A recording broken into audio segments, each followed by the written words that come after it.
Hello, listeners. This is Mike, your host.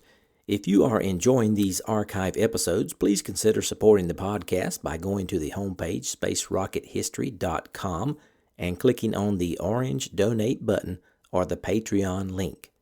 Hopefully, with your support, I can continue to release these archive episodes. Thanks. We choose to go to the moon in this decade and do the other things, not because they are easy, but because they are hard. Godspeed, John Glenn. Roger, 0G, and I feel fine. I feel okay, I'm on. How does it feel for the United States to be the new record holder? At last, huh? When that baby lights, there's no doubt about it. Liftoff. We have a liftoff. 32 minutes past the hour. Liftoff on Apollo 11. Listen, Tranquility Base here. The Eagle has landed. That's one small step for man, one giant leap for mankind.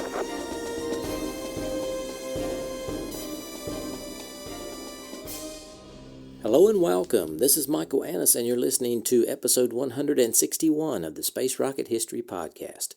And now, Apollo 8, The Decision, Part 2. We left off last week on August 17, 1968, with a tentative approval of a lunar-orbit Apollo 8 mission, depending upon the Apollo 7 flight.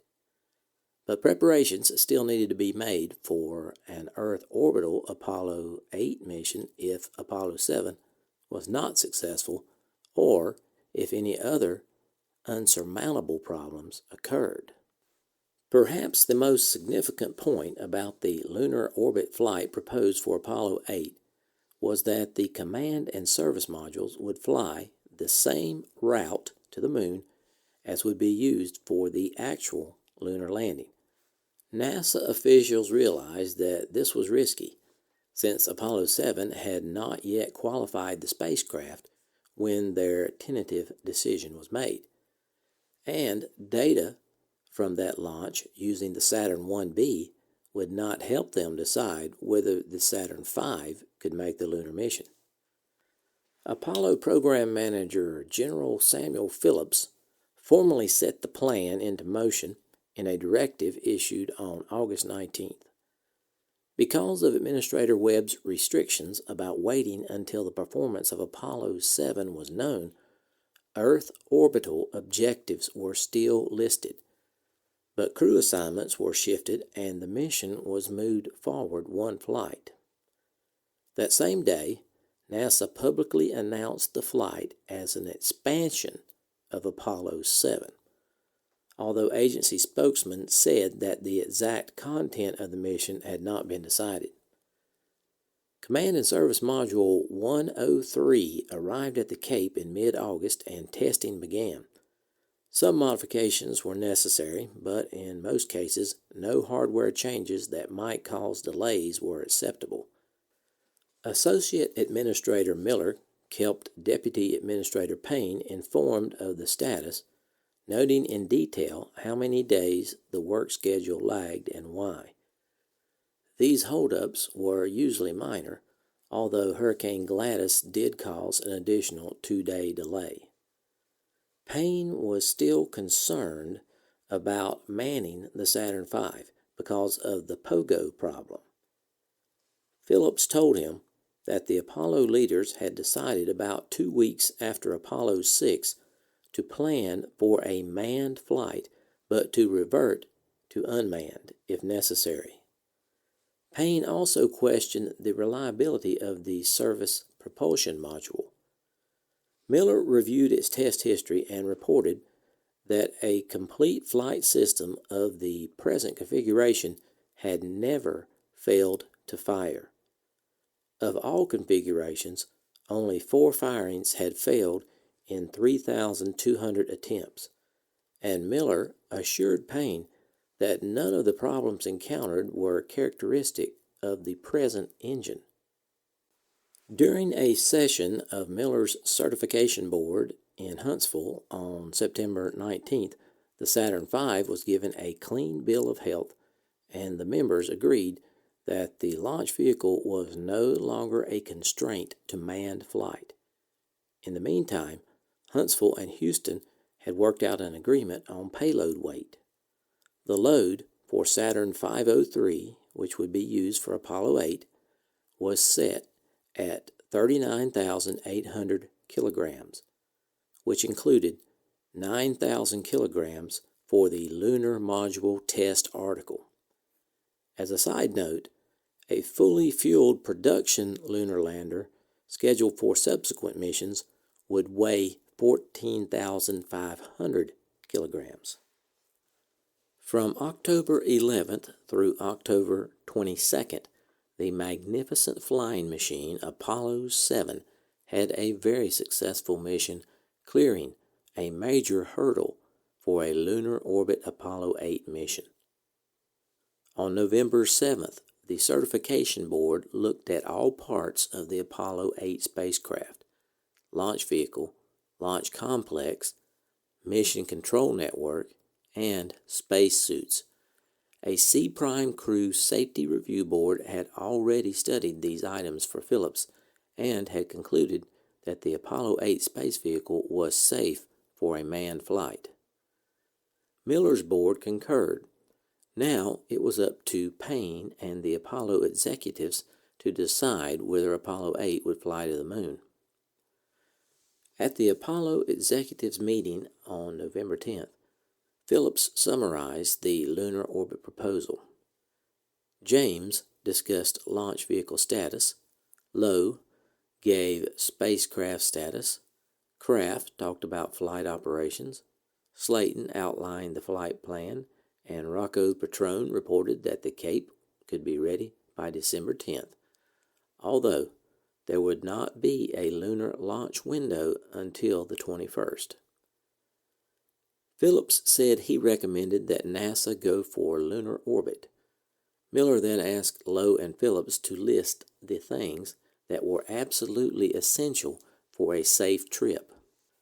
The program leaders replied that the service propulsion system had to work to get the spacecraft out of lunar orbit, and there had to be at least 60 hours of oxygen remaining to get the crew back to Earth.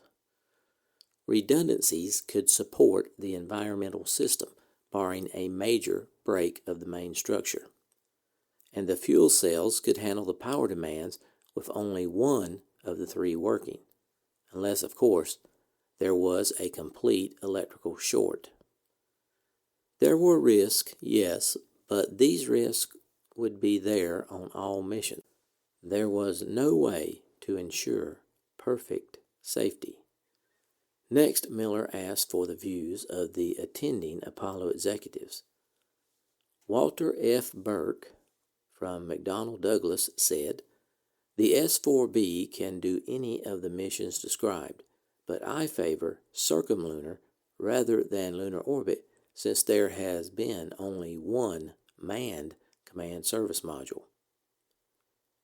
Hilliard Page of General Electric said, "The checkout equipment is doing the same thing it has done before. There are no reservations from a reliability standpoint, and NASA should go and is ready to go into lunar orbit." BP Blazingame of AC Electronics said, "We have carefully examined the guidance equipment and consider it ready for a lunar orbit mission. It is the right size step." Stark Draper from MIT said, "No reservations." B.O. Evans from IBM said, "Go." R.W. Hubner from IBM said, "The instrument unit is ready." George M. Bunker from Martin Marietta said, "The presentation here today makes a persuasive case to go for lunar orbit." T.A. Wilson from Boeing said, "We have confidence in the hardware. It is right to go for lunar orbit." Lee Atwood from North American said, "This is what we came to the party for." Robert E. Hunter from Philco Ford said, "We have no reservations about being able to support the complete mission." Thomas F. Morrow from Chrysler said, "We have no hardware on this mission and perhaps can be even more objective.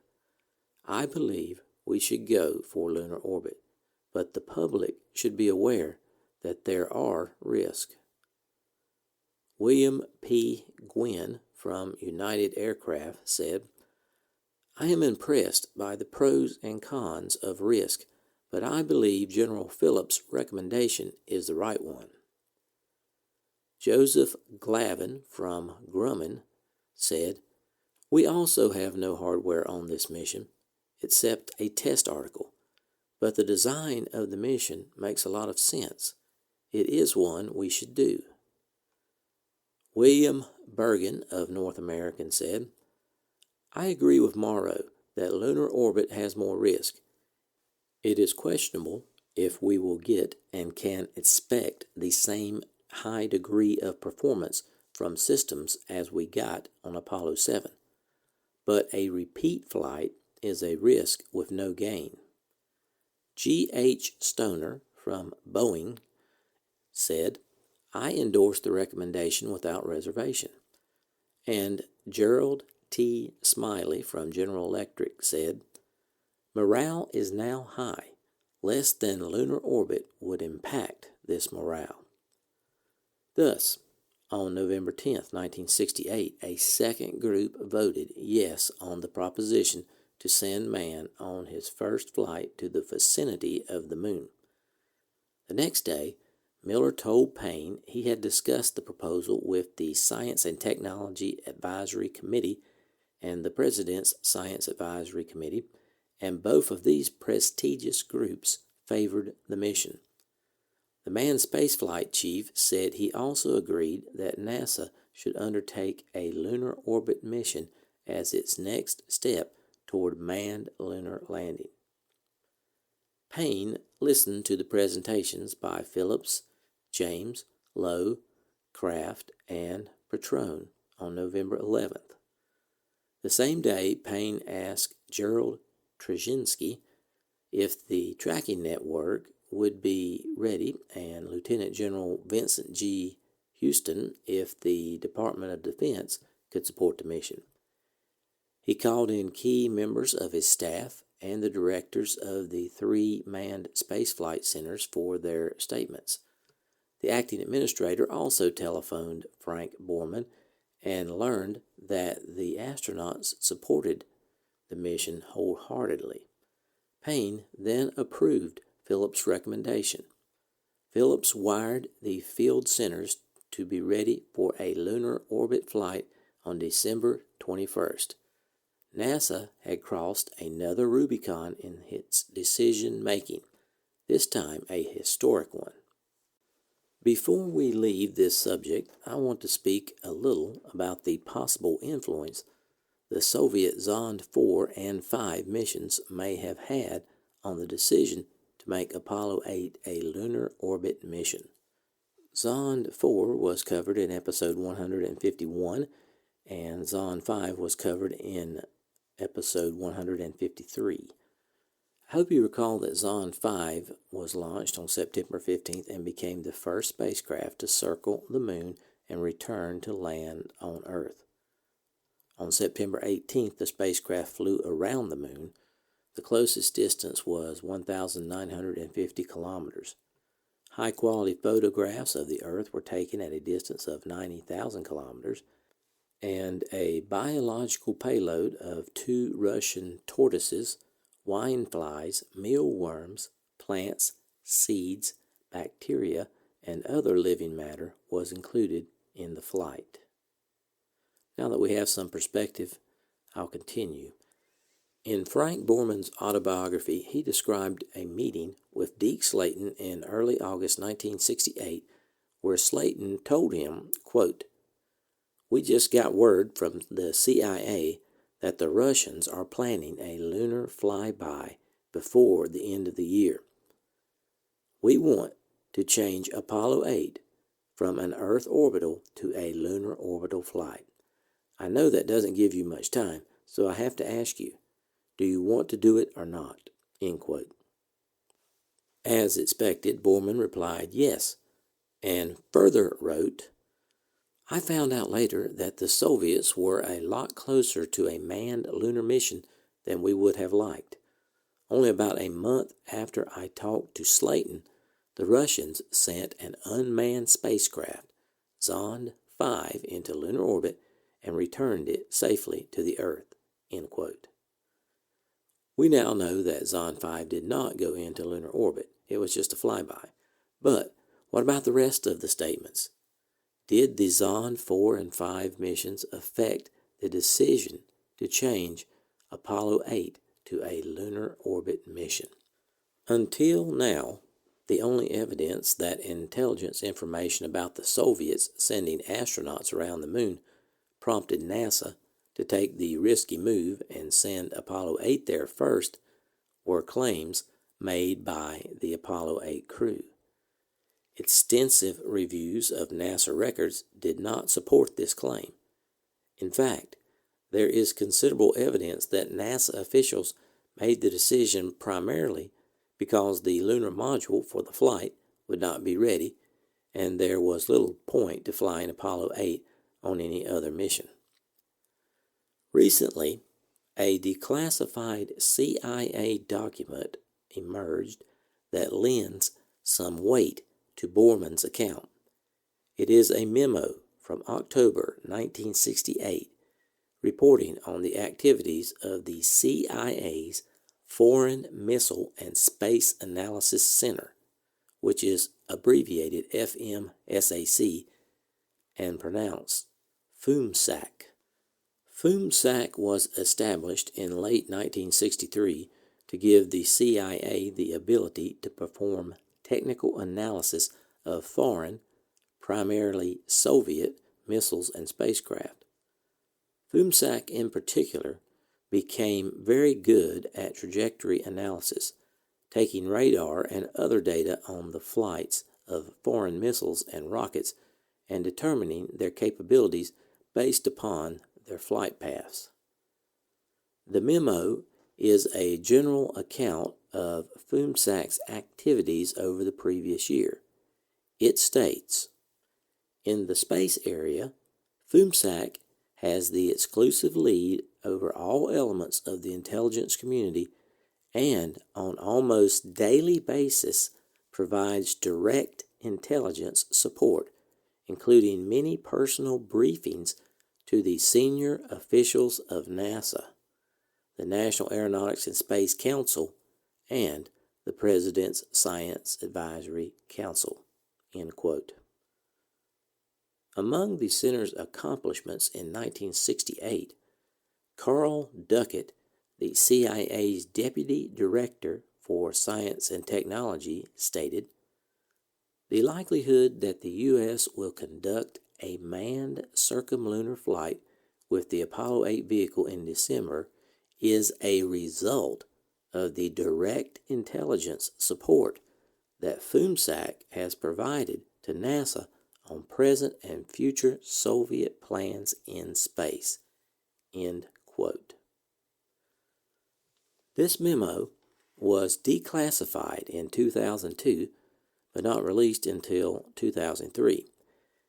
It has gone overlooked by researchers until now.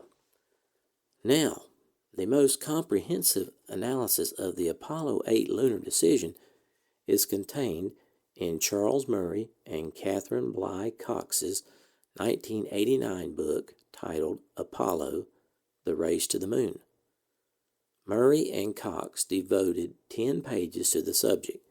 They clearly stated that the decision to send Apollo 8 on a circumlunar mission was overwhelmingly determined by schedule and not competition.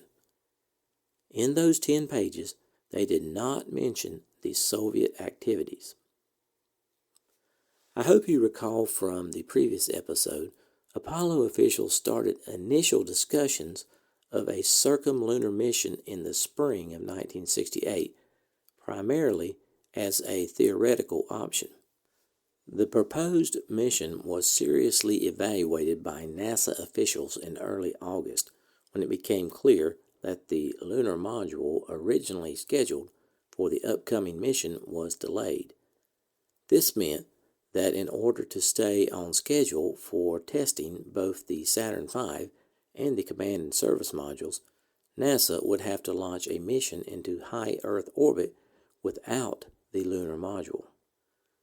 George Low, the director of the Apollo Spacecraft Program Office, advocated that in place of a high orbit mission, they should fly a circumlunar mission instead. During several days in August, Low discussed this with various senior officials before taking it directly to NASA Administrator James Webb. Webb tentatively agreed to the plan, but withheld final approval until after Apollo 7 flew in October. It was a bold decision for NASA officials to make. None of the official NASA records on this subject or George Low's diary mention the Soviet plans to conduct a circumlunar flight. They were certainly aware of Soviet circumlunar efforts, but there were no official NASA records indicating that it was even considered in the decision-making process. The CIA had been monitoring Soviet space development throughout the year. In April 1968, the CIA produced a Memorandum to Holders supplement to an earlier 1967 National Intelligence Estimate on the Soviet space program. Although the CIA was producing national intelligence estimates on the Soviet space program every 2 years, enough had happened that they wanted to update recipients of the earlier document. The Memorandum to Holders included a table of space launches that mentioned the March 1968 Soviet Zond 4 mission, which it designated a circumlunar simulation. According to the memo, the mission was a partial success, which was explained in a footnote as all phases of the mission appear successful except re-entry recovery. Zond 4's mission had also been covered in the press at the time, so it certainly would have been well known to NASA officials without access to classified intelligence reports. But the April memo specifically addressed Soviet circumlunar plans. It said, quote, "The Soviets will probably attempt a manned circumlunar flight both as a preliminary to a manned lunar mission and as an attempt to lessen the psychological impact of the Apollo program." In the National Intelligence Estimate dated November 1st, 1967, we estimated that the Soviets would attempt such a mission in the first half of 1968 or the first half of 1969, or even as early as late 1967 for an anniversary of the Revolution spectacular. The failure of the unmanned circumlunar test in November 1967 leads us now to estimate that a manned attempt is unlikely before the last half of 1968, with 1969 being more likely. The Soviets soon will probably attempt another unmanned circumlunar flight. End quote. An accompanying bar chart made the same point, with the last 6 months of 1968 shaded as early as possible for a circumlunar flight, and all of 1969 shaded as more likely. The October 1968 Fumsack memo tied the CIA's information on Soviet circumlunar plans to NASA's August Apollo 8 decision. Because there are no details, it is difficult to interpret this alongside the April memo, which stated that, quote, "a manned circumlunar attempt is unlikely before the last half of 1968, with 1969 being more likely," end quote. One possibility is that the CIA obtained new information after the April memo that led them to believe that a Soviet manned circumlunar flight was more likely in early 1969 or even late 1968 than they had assumed only a few months earlier, thus increasing the pressure on NASA. Perhaps the CIA somehow learned about the upcoming Zond 5 flight, which took place in September, and that prompted the CIA to reassess their predicted timeline. But another possible interpretation is that FUMSAC was exaggerating its role in NASA's circumlunar decision, or at least assuming that the center had played a greater role than it had in convincing NASA leadership. Without more details, it is still not possible to know for sure. Even if the CIA did provide extensive information to NASA about Soviet circumlunar plans, that does not necessarily mean that, as the memo indicates, the NASA decision was a result of CIA information. Only the NASA officials who made the Apollo 8 decision knew what factors influenced them most. That was primarily George Low, whose records point to the Apollo schedule being the primary influence. Certainly, the race to the moon with the Soviets established the larger context in which all decisions were made, but the preponderance of evidence still supports the conclusion that it was the Apollo schedule that drove the decision, not specific Soviet actions. However, the FUMSAC document now gives historians another line of investigation, and an intriguing question still remains unanswered. What did the CIA tell NASA, and when did they tell them?